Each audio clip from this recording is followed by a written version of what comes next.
നമസ്കാരം. വയനാട് മേപ്പാടി കള്ളാടിയിൽ മണ്ണിടിച്ചിലുണ്ടായ പ്രദേശത്ത് ഇപ്പോഴും തിരച്ചിൽ പുരോഗമിച്ചുകൊണ്ടിരിക്കുകയാണ്.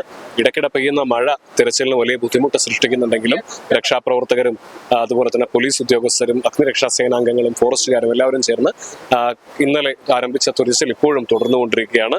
നമുക്കിപ്പോൾ 5 പേരുടെ മരണമാണ് സ്ഥിരീകരിച്ചിട്ടുള്ളത് എന്നുള്ളതാണ്.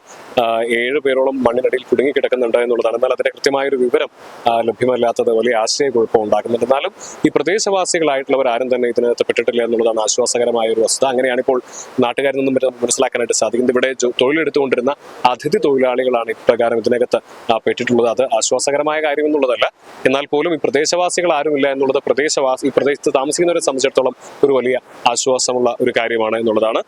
അതിനിടെ ഇപ്പോൾ ഈ തുരങ്ക നിർമ്മാണ പാതയുടെ ചേർന്നിട്ടുള്ള പ്രദേശത്താണ് ഇപ്പോൾ മണ്ണിടിച്ചിലുണ്ടായിരിക്കുന്നത്. ഇതുമായി ബന്ധപ്പെട്ട് ഇന്നലെ മുതൽ തന്നെ ഈ തുരങ്ക നിർമ്മാണത്തിന്റെ ചുമതലയുണ്ടായിരുന്ന കമ്പനിക്കെതിരായിക്കൊണ്ട് വലിയ ആരോപണങ്ങൾ മന്ത്രിമാരുടെ ഭാഗത്തു നിന്നും മറ്റും ഉണ്ടായിട്ടുണ്ടായിരുന്നു. ഇന്നിപ്പോൾ അതെല്ലാം നിഷേധിച്ചുകൊണ്ട് കമ്പനിയുടെ അധികൃതർ തന്നെ രംഗത്ത് വരുന്ന ഒരു സാഹചര്യം ഉണ്ടായി. ഇന്ന് രാവിലെ തന്നെ ഇവിടെ എത്തിയ കൊങ്കൺ റെയിൽവേയുടെ ഈ നിർമ്മാണത്തിന്റെ ചുമതലയുണ്ടായിരുന്ന അധികൃതരിൽ പലരും പറഞ്ഞത് ഇത് തങ്ങളുടെ നിർമ്മാണം നടക്കുന്ന പ്രദേശത്തല്ല ഇത്തരത്തിൽ മണ്ണിടിച്ചിൽ ഉണ്ടായിരിക്കുന്നത്. അതിന്റെ ഭാഗത്ത് നിന്ന് ഏകദേശം ഒരു 12 മീറ്ററോളം മാറിയിട്ടാണ് ഈ മണ്ണിടിച്ചിൽ ഉണ്ടായ പ്രദേശം. അത് മഴ കാരണം സംഭവിച്ചിട്ടുള്ളതാണ്. അല്ലാതെ നിർമ്മാണ പ്രവർത്തനങ്ങളുമായി അതിന് യാതൊരു തരത്തിലുള്ള ബന്ധവുമില്ല എന്നുള്ള തരത്തിൽ കമ്പനി അധികൃതർ രാവിലെ വിശദീകരിക്കുന്ന ഒരു സാഹചര്യം ഉണ്ടായിരുന്നു. എന്നാൽ അതിന് മറുപടിയുമായി ഇപ്പോൾ മന്ത്രി ടി സിദ്ദിഖ് തന്നെ രംഗത്തെത്തിയിരിക്കുകയാണ്. ഈ അപകടമായിട്ട് യാതൊരു ബന്ധവുമില്ല എന്നുള്ളതാണ് ആ കമ്പനിയുടെ ചുമതലപ്പെട്ട ആൾ പറഞ്ഞിരിക്കുന്നത്. അത് ഞാൻ അതിനെപ്പറ്റി ഒന്നും ഇപ്പൊ പറയുന്നില്ല.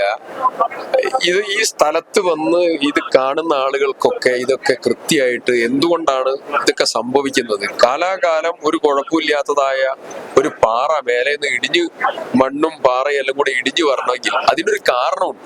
ആ കാരണം എന്താണെന്നുള്ളത് എല്ലാവർക്കും അറിയാം.